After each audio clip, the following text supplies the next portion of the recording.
I was elbow deep in engine grease in my quiet garage in Millbrook, right around midnight, when my phone buzzed with the most devastating 8 words of my life.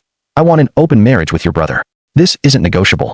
That was the message from Beth, my wife of 18 years, supposedly away on another corporate retreat. I was completely blindsided, yet oddly, I wasn't surprised. The pieces of the puzzle, the constant work trips, the forced smiles and photos, the growing distance, all snapped into one sickening focus. I spent the rest of that night turning detective in my own office. My hands were shaking as I dug through joint accounts and phone records, and there it was, laid out in cold, hard print. Hotel receipts, restaurant bills for 2 in distant cities, and dozens of calls to a number I knew too well, my own brother John. The golden boy, the charming leech, the loser who always seemed to cling to our lives.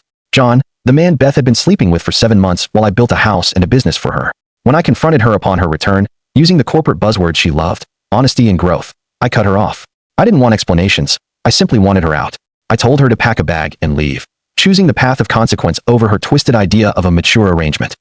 The small town of Millbrook quickly became an echoing chamber of gossip. I used that to my advantage, subtly reframing the narrative from poor James was left to Beth abandoned her family for drama. The sympathy I received only fueled my cold determination to protect my daughters and what little was left of our life.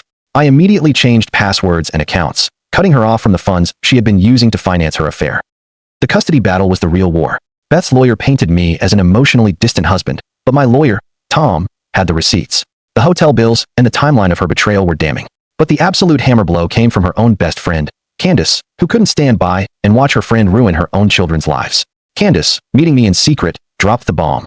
Beth wasn't just having an affair, she was 10 weeks pregnant with John's baby.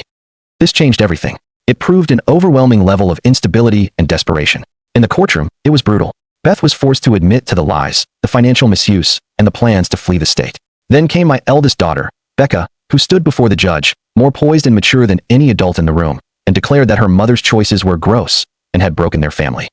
The judge, seeing a pattern of abandonment, irresponsibility, and the sheer audacity of the betrayal, ruled in my favor. I received primary physical custody of both girls, and Beth received only supervised visitation and a mere 30% of the marital assets, given the adultery and abandonment. Walking out of that courthouse, I felt no joy in her defeat, only the immense relief that my daughters were safe and our home was protected. Beth and John were left to face the future, and the baby, alone, while my girls and I started the long, difficult process of becoming whole again.